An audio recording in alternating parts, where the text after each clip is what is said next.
I imagine you're having a typically busy day, Tom. Tuesdays are busy days, but I'm having a lot of fun, and there's a lot of news to cover.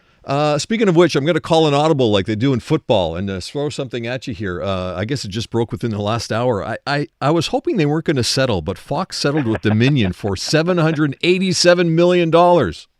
Real dollars, U.S. dollars, Yeah. yes. Surprised? And so over a billion Canadian. Not really, because they did seem to have had some serious discussions thus far. And think of it for a second. They were going to have 6 weeks of torture for Fox News. They would have been mocked profusely. They would have had to put their 92-year-old founder, Mr. Murdoch, on the stand for Lord only knows how many days. And it would have been incredibly embarrassing for them because they have all of the internal communication that was made available to them in the discovery phase of the trial. They're able to show that almost all of these Fox News loudmouths say one thing on air that they absolutely do not believe for 1 second, know that they're making something up, but they were doing it to fight off another right-wing rival that was trying to get more attention from their own viewers. So they just made stuff up on the air. That's where they were going to get into real trouble. So they're settling for about half of what Dominion was suing for. This is, I would dare say, probably, I'm going to wait to see some writings about this. I'm guessing this must be one of the highest settlements in a libel case in U.S. history. And there's another one going on, by the way, for several $1 billion from another company that was taken on by Fox News. So it ain't over yet.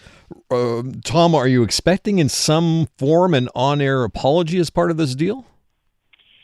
Be interesting to see. I think that would take a lot more. I think that Dominion was mostly worried about being made whole because they've lost a lot of their contracts. They've been dragged through the mud so much. This wasn't just fanciful stuff. And, they had made up incredibly wild stories about these voting machines being capable of stealing votes and hiding votes and throwing the election against Donald Trump. And it's all part of this massive nonsense that they put together with these nincompoop lawyers like Rudy Giuliani and others, just, making stuff up. So, and it was to keep people, guessing about what had actually gone on. In the U.S. now, people are prompt to believe almost any conspiracy theory, and this was one of the most popular ones going around, of course. Let's bring it back here at home, but we'll stick with the television. Tom, if you were running the CBC in another world, would you have made the same decision to sort of pause your activity on Twitter because of what Elon Musk had to do with the designation? I thought that was rather immature on the part of CBC, and it's also a way for them to distract from a real conversation that has to take place. And it's interesting because, of course, Pierre Poilievre's solution, and I'm putting that in air quotes, to the CBC is to defund it, but that's not a solution to anything. It is an institution. And it is a credible voice in a world where we don't have enough credible media voices. But the CBC has to do a proper examination of conscience here. When Catherine Tate, who is the president of CBC, goes on the public record in an interview with the Globe and Mail and goes after Pierre Poilievre, who's just the leader of the opposition, she has become a pure partisan political player. And if she wants to be a partisan political player, she can put up her red posters on the phone poles in the next election and run for the Liberals. But she's running a Crown Corporation, and she was completely out of bounds by going after Poilievre, and he was right to call her out for being partisan. And I lived it first, up close and personal. There is this institutional bias at the CBC in favor of the Liberals. They'll deny it until the cows come home, but when you've been in any party other than the Liberals, you've lived it. I've lived it. Poilievre's lived it. We're completely different ends of the political spectrum. I was on the left. He was on the right. But it's so off-putting the way Poilievre talks about it. He turns it into a stunt, and he goes, well, the fact that they're mentioning this on Twitter now proves that the CBC is a propaganda outlet for Justin Trudeau. Now, that might be popular with his base, but there's no rational person in Canada who looks at this and says, oh, yeah, that sure, of course, that proves that the CBC is a propaganda outlet for Trudeau. So he gets it all mixed up, which obviates the real debate that has to take place. We've got to have a discussion about whether or not CBC is even keeled when dealing with politics. And in my experience, the answer is no. Okay. With our Prime Minister, Trudeau, this vacation in Jamaica, the expense of his hotel room in London, is this going to stick to him? Is he going to pay a political price for this, Tom? Yes, and I think that's the real price. When he got caught with the Aga Khan Island thing, the Aga Khan was not a family friend. He had just accepted a gift.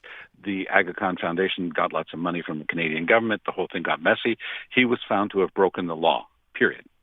This time he didn't break the law. He had, in fact, gotten an opinion from the ethics commissioner prior to going, and it was the case, and he said it was, because you're allowed to go to a friend's house or country house. You can do that. So these people happen to be billionaires, and they've got this magnificent property with, I think, 4 or 5 villas right on the water in Jamaica, and apparently they rent for as much as $7,000 US per night. And Trudeau just went there with his family, and he was able to accept that gift. So that's for the legal part of it. It was legal. Okay. Here's the other part of it. It's the judgment part of it, and it's the one that you just referred to. Really, you're going to go to London for the Queen's funeral and stay in a room that costs $6,000 a night? Really? You're going to do that. And you think that Canadians who can't pay their groceries because of high inflation are just going to say, yeah, who cares? You know, the average Canadian looking at the pictures of these villas and these incredible place, are just saying, really? You get to do that with your family and it costs $160,000 for your entourage? And I'm barely getting by right now. So it's a question of judgment, not legality. And I think that whoever it is that's giving advice to Trudeau today is not the same person who was there in the past, because they're usually pretty good at picking this stuff up. They make mistakes sometimes, but there are so many different mistakes to be made, Ken. Why make the same mistake over and over again? Find new ones. Tom, a thought or two this afternoon for Catherine Fournier, who stepped up and revealed that she was the one who was sexually assaulted by that former Parti Québécois MP. She, of course, is the mayor of Longueuil. Yes, and it's a very important thing that just took place today, and she's doing it, as she said, as part of her own healing process, but also to try to be helpful for other people who might be hesitating, because the court system is often skewed. It makes it very, very difficult for victims to get justice. And in this case, a very powerful Parti Québécois member was convicted, was sent to jail, and she's talking about it openly now. She talks about the fact that, when she left the PQ caucus, because she did, after having been elected in a by-election and then in the general, she left the PQ caucus, and a lot of people were scratching their heads. She said she was still a sovereignist, but she also describes how difficult that was, sitting in the same small room with the other members of the Parti Québécois caucus when she knew that this guy was her aggressor. So it took her a while to decide to make the complaint to the police. Everybody at the trial, there was a jury trial, unanimous, obviously, a conviction of Harold LaBelle, the member of the National Assembly. I think that she's done something extremely important, but also unique. She showed a lot of character and strength in doing it. And it was a gutsy move, because it wasn't at all guaranteed to turn out as solidly as it has for her. Let me wrap up with asking about another strong woman, because I saw her on the news last night, Olivia Chow, she's throwing her hat in the ring for Toronto mayor. Yes, and I'm not making this up. I think that the actual real number of people running in that mayoralty race is like 47 or 48. But I think that Olivia Chow will immediately rise to the top as one of the 2 or 3 most credible ones. She's a strong progressive, and that's a very progressive city council they have there in Toronto. And you've seen that magnificent city hall that sort of wraps itself around that spaceship at the bottom of it. Well, you should see the offices. I mean, this is, by far Canada's largest city. Montreal is about 4 million, Greater Montreal area. Greater Toronto is pushing 7 million now, Ken. It's a completely different ballgame. And so it's almost got the population of every big province like BC and things like that. So they need good civic governance, and they have a way in Toronto of doing things quite differently. I mean, the school boards there are very powerful, although Doug Ford's going after them.